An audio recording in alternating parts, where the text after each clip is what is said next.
let's now talk about how we can change risk. And then right at the end, I'm going to show you how I am and my staff are changing risk in women.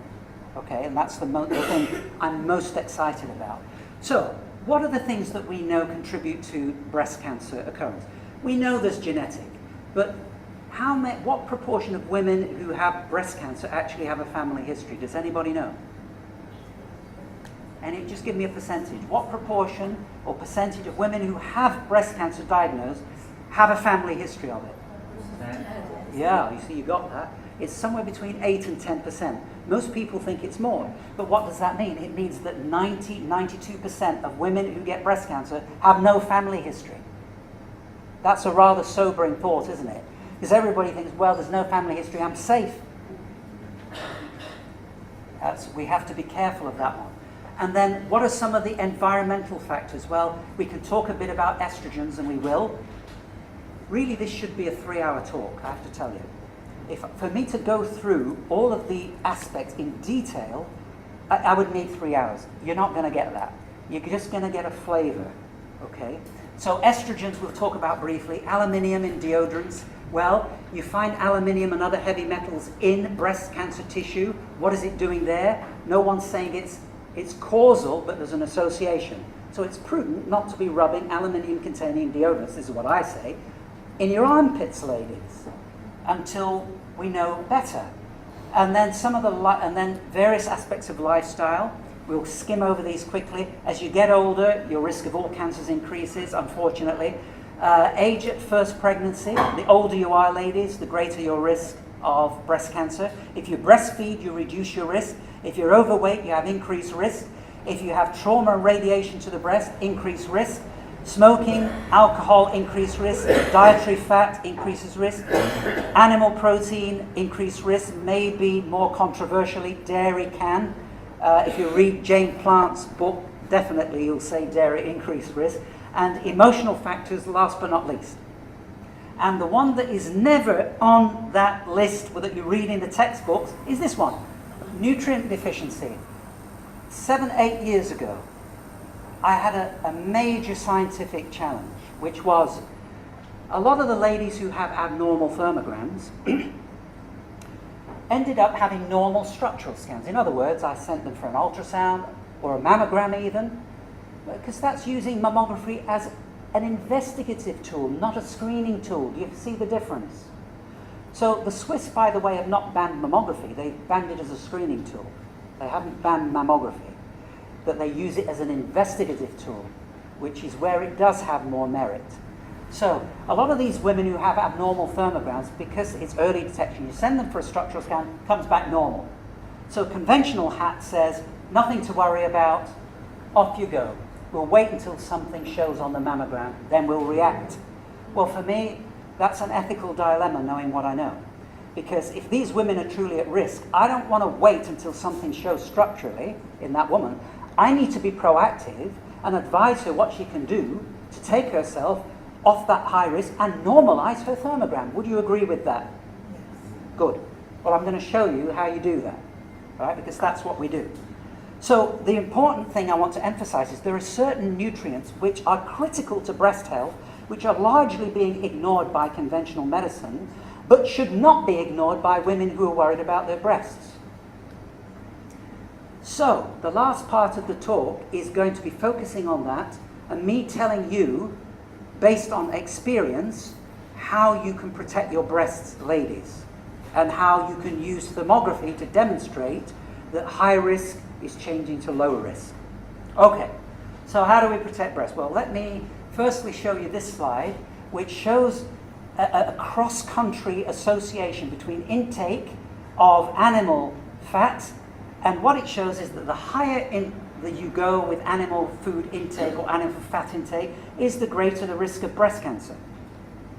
So, number one piece of advice in prevention, you need to eat less animal and more plant. Now, I'm sorry if that upsets some of you, but that's just based on what we know, what's published data. Eat less animal and eat more plant. And I'll show you, I'll tell you more about why that is the case in a minute.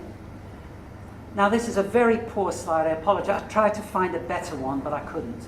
And this is just showing that hormone levels in rural Chinese women, estrogen is far less in their lifetime. The estrogen exposure is far less than in Western women, but Western women have 5 times greater breast cancer and 4 times greater levels of estrogen. So estrogen definitely plays a role in breast cancer incidence, but it's not as straightforward as you may think. And I'll explain that statement in a minute. So, here's the other thing that I want you to get. If you take a look at the science and published data, and I've summarized it in this slide. If you look across, and there's a bit for men here as well, breast and prostate cancer and association with food. Basically, all of the international published studies, published since 90s, demonstrate that a variety of food-based, plant-based chemicals, phytochemicals, are associated with reduced risk of breast and prostate cancer. Now, if you look at, and the studies have looked at carotenoids, flavonoids, folate, total phytosterols, they've looked at those, and guess what? In all of those studies, there is an inverse relationship between breast cancer incidence, meaning that there is a reduction in breast cancer when you have more of these in your diet. So the take-home message is, from all of them, is plant foods, phytochemicals, reduce risk of breast cancer and prostate cancer. It might seem too simple a message, but it's actually based on quite a lot of scientific data. And if you source these from food base, it's so much better than taking them just in pure supplemental form. All right, so why do they work? And if you just, this slide just summarizes, if you take these 3 categories of plant-based nutrients or phytonutrients, this is what the science shows about these nutrients. They are antioxidant, they reduce DNA damage, they improve cell communication. I've put the ones in red that are relevant to, I think, relevant to reduction of cancer risk. They improve cell communication, they improve cell detoxification, they're anti-inflammatory, they boost immunity, they improve circulation, they upregulate mitochondrial function, because we think that's one of the reasons that we get susceptible to cancers. Mitochondrial function is compromised. They even alter gene expression. So if we can just flip back to BRCA for a minute, the fact that you might have a genetic risk, and we now know that certain chemicals, particularly phytochemicals, can regulate gene behavior. You get to see why we are not a sitting duck as far as our genes are concerned. There's the whole area of what we call epigenetics, which is that genes cannot turn themselves on or off. They are turned on or off or regulated by the environment in which they are. In other words, epigenetics is more important than genetics. So we are not sitting ducks to our genetic risks. And the message I'm giving you is that plant-based nutrients are some of the key things that regulate our gene activity. There you go, phytochemicals, guardians of our health. Good paper, that. I should have put the reference, sorry, I forgot to do that. I'm only going to cover this very briefly, but I want you to know the key thing, ladies. There's a lot of confusion about this, and almost every week the story about HRT increasing risk in breast cancer seems to change in the newspapers. But, you know, there are some facts which are solid, and they haven't changed over the years. So let me tell you what they are. This study was published by Fournier et al. In 2005. And it was, not surprisingly, not published in the press. But it basically looked at almost 70,000 women on different forms of hormone replacement therapy.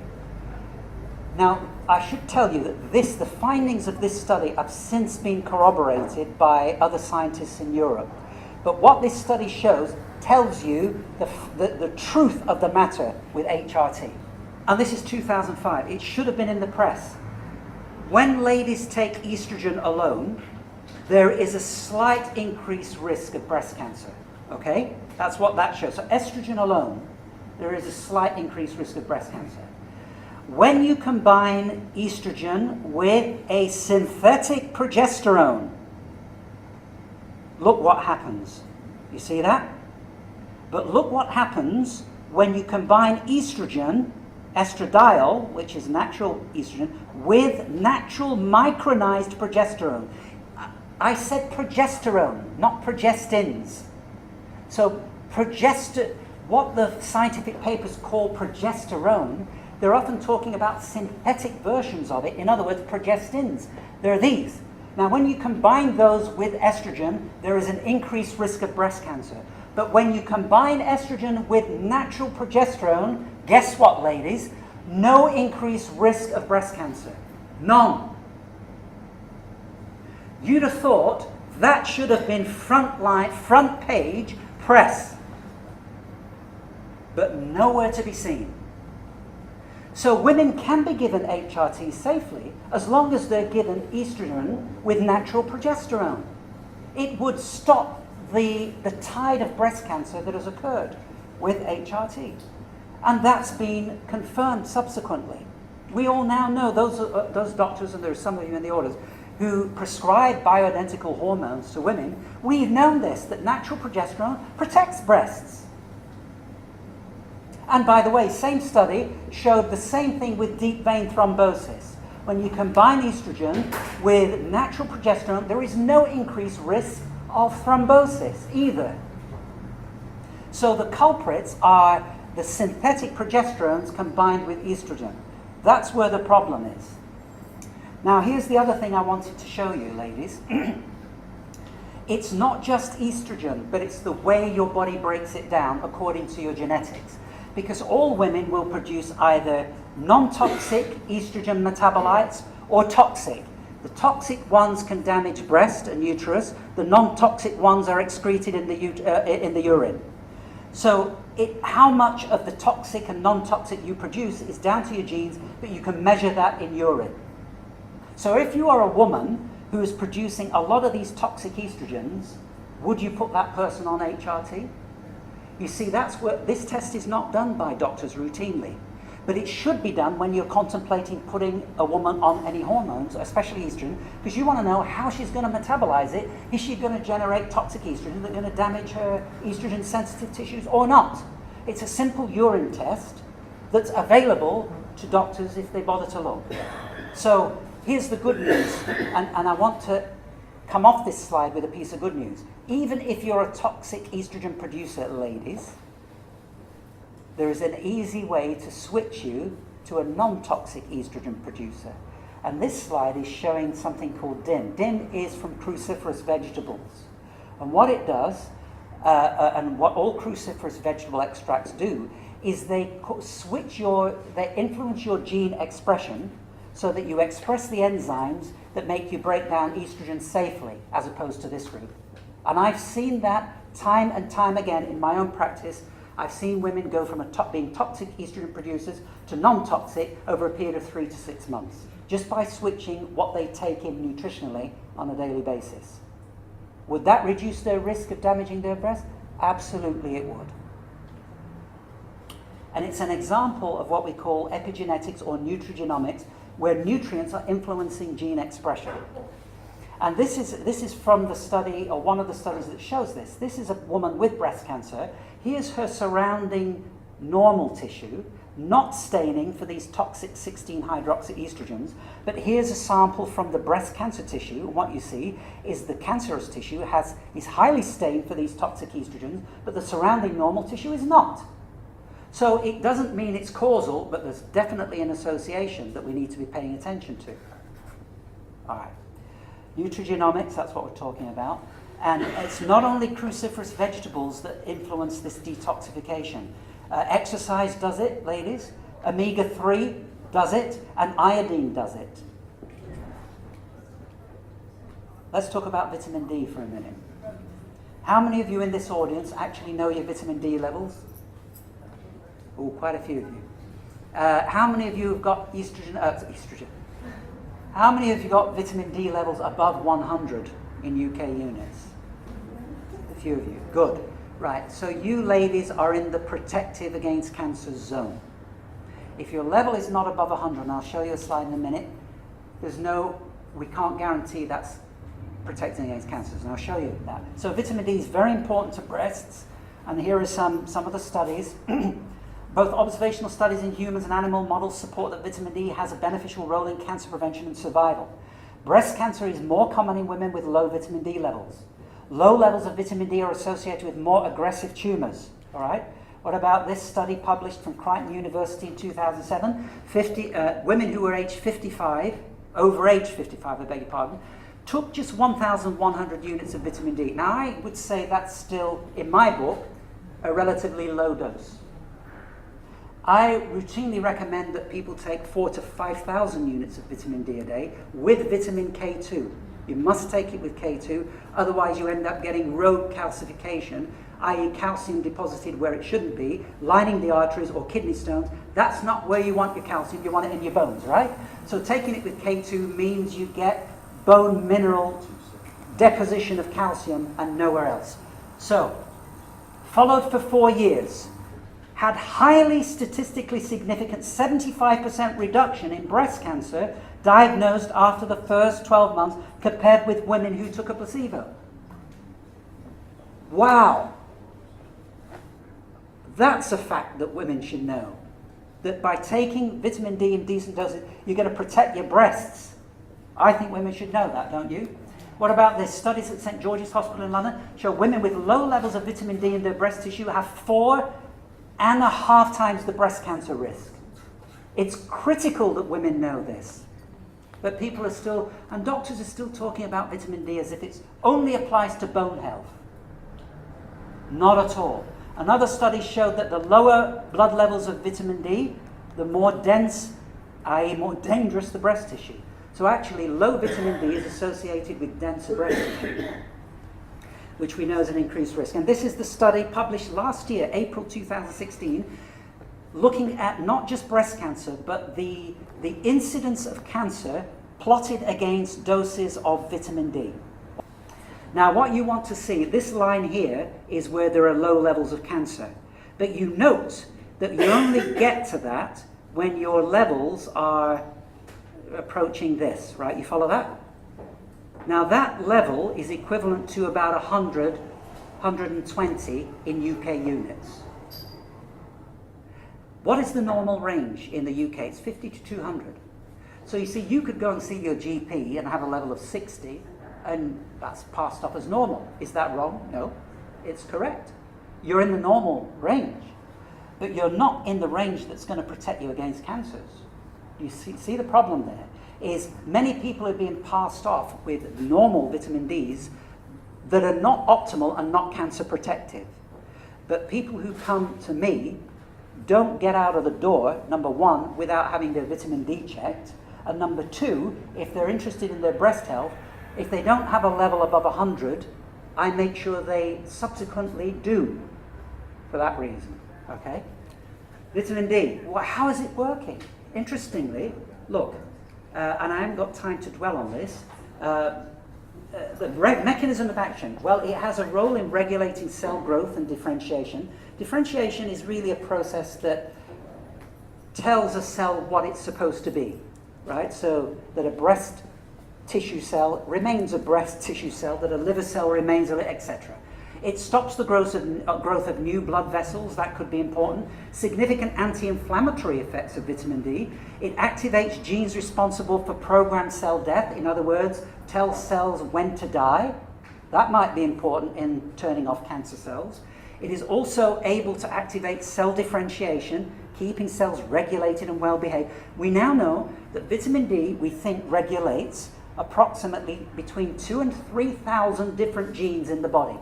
Just think back to what we said about Angelina Jolie and genetic risk, that vitamin D regulates 2,000 to 3,000 of our 25,000 genes. It might be important. Any of you want to read more about this? Ask one of my staff.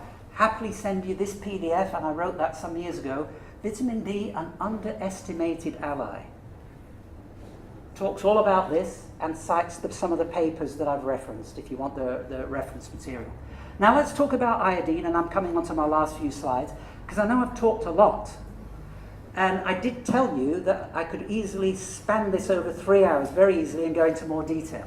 But let's talk about iodine because I'm proposing that that is also a critical mineral for protecting breasts. Now let's see why.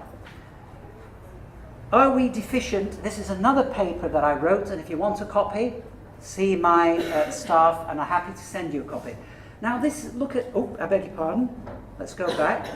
This is a statement that's made from the archives, because doctors used to use potassium iodide to treat virtually everything. Because guess what? It seemed to work for virtually everything. So what they said was, if ye don't know where, what, and why, prescribe ye then K and I. That's what they used to say. If you don't know what's causing the disease, and you don't know where it's coming from, or why it's there, just prescribe potassium iodide. It'll do the job.